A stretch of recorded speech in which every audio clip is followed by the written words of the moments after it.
Hello, everybody. I'm a practicing therapist and a doctoral student of psychology. Today, I want to talk about this shift that you may see with your partner, your avoidant partner, that shows that maybe you should keep trying and it's maybe not the best idea to leave, at least right away or ever. I've made videos where there are signs that you probably should leave. This one is in response to that or a follow up to that, because there are situations where your avoidant partner is actually making progress, and it's difficult to be in relationships with avoidance. I understand that. But starting over with another person, you don't know who they're going to be or who they're not going to be. And I think there's something to be said about the culture nowadays where it's just like any little issue, you just leave.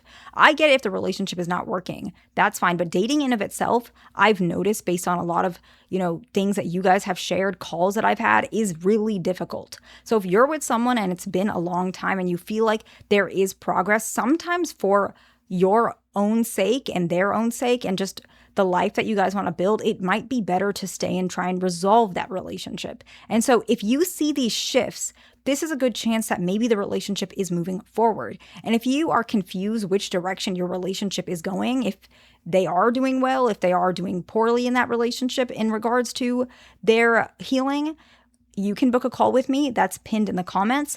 And if booking a call is not in your means, you can also send an email to me. That's also pinned in the comments, and you can write as much details as you like.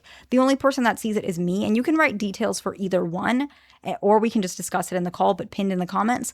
The first shift that you will see if an avoidant is healing, or you should keep trying with that partner, is they actually mention they put effort into your relationships, and they might say that they've done it more than any other relationship before. So this happens more often in an argument, which is why a lot of people can miss it, because you might be emotionally charged, they might be emotionally charged, and you might not take it as seriously as it really is. Now, I'm going to call you guys out because this is something that a lot of you guys do mention, your partner says, but you take it in a negative way. And I'm saying this specifically for anyone who's had a call with me. I'm not calling anyone out specifically. Like, I'm not saying any particular case, but this is a common theme I see. You guys will come to me and you're telling me this person is, they're not changing, or you feel like you're not really sure what to do. And a lot of you guys are very sweet. So you are coming to try and fix the relationship. And I really appreciate that because I want what's best for you.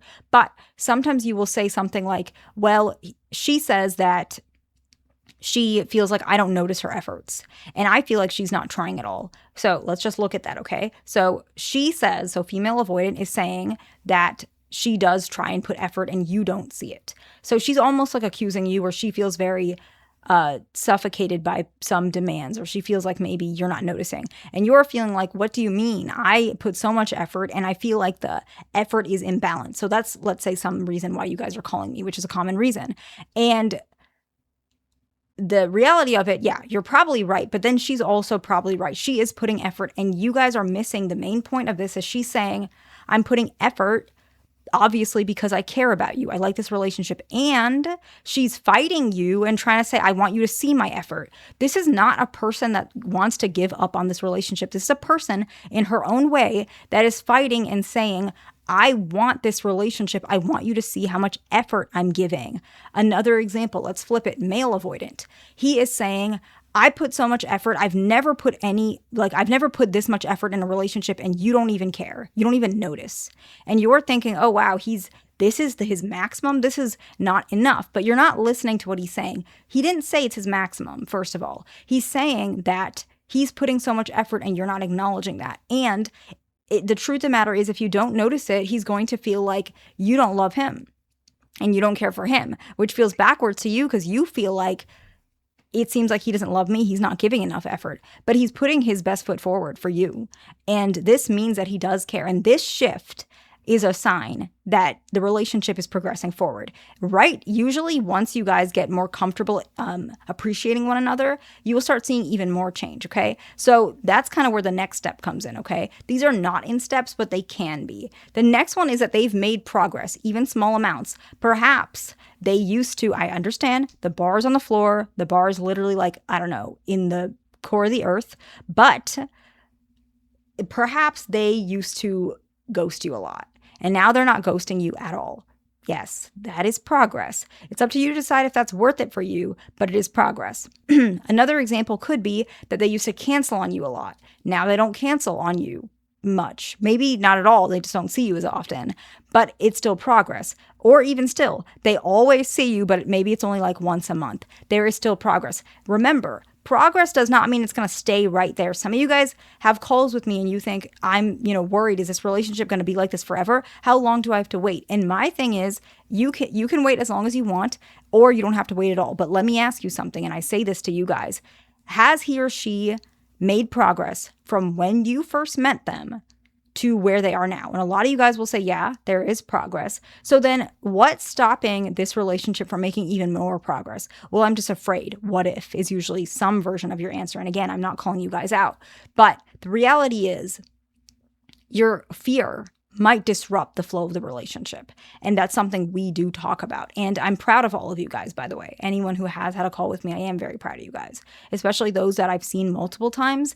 I already see progress and I'm proud of every single one of you, just letting you know. And I'm proud of all of you, even my viewers. Like I think you guys are doing great. You're doing phenomenal. The next one is communication has gotten easier, okay? So it's not just you, but it's them. You guys have had more streamlined communication. You feel the difference, they feel the difference. And this is a sign that both of you are making it work. Relationships are hard. Every single relationship is hard. I don't just do consultation calls, as you guys know. I have my own private practice as a therapist using my license. And it's not always that I'm seeing people who have insecure attachment. Most of the time it is, because that's what I specialize in. But sometimes they might be not too, like they both will be secure, but they still have communication issues about things like when to put the dishes away, who's going to pick up their daughter, who's going to do this, who's going to take off for this when their, mother-in-law is coming, or mother, whichever situation it is. And the communication is still it's not as streamlined, but as we work with that couple and we're seeing more progress with their communication, the communication has gotten easier. For an attachment lens, it might be that they might say, the reason I don't answer your message is because I'm trying to give you space. Let's say the avoidant is saying that. And you're like, I don't need space. I want to have a conversation. And they're saying, but when you have a conversation, it seems overwhelming and I don't know what to say and I don't want to get you mad. So let's say these are the different communication.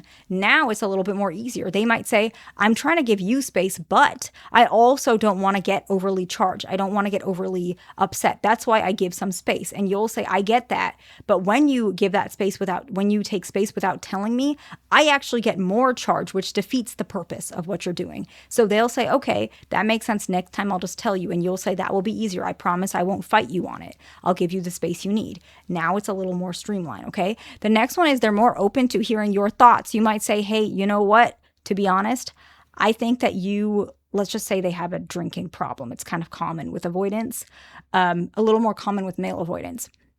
And by the way, this is informational purposes only. We're not encouraging anything. You might say, I feel that you might be struggling with this, maybe some use disorder or something like that. And you're like, maybe you could get that checked, or maybe you could get that evaluated, or maybe you could get your liver checked. I'm very worried. And maybe before they would be very combative. You're just trying to control me. This is the way I am. I get to do what I want. If you don't like it, then leave. And now they're open to hearing your thoughts. They might say, okay, I hear what you're saying. I'm not sure if that's true, but I'll keep that in mind. Even if it's a little bit, it's less combative than before. And the next one is they ask you for improvement as well. They might say, sometimes I think the way you communicate is really confusing. Sometimes I don't know what you want. Sometimes I feel like you're not clear. And they're not trying to criticize you. They're trying to tell you what they need because they're invested in the relationship. People who are invested in a relationship want change and progress. That's something that most people want. And so let's summarize and we'll wrap it up. They mentioned they put effort in the relationship. They have made progress, even a small amount. Communication has gotten easier. They're more open to hearing your thoughts, and they ask you for improvement as well. I hope this video is helpful to somebody. Please like, subscribe. I'll see you in the next one.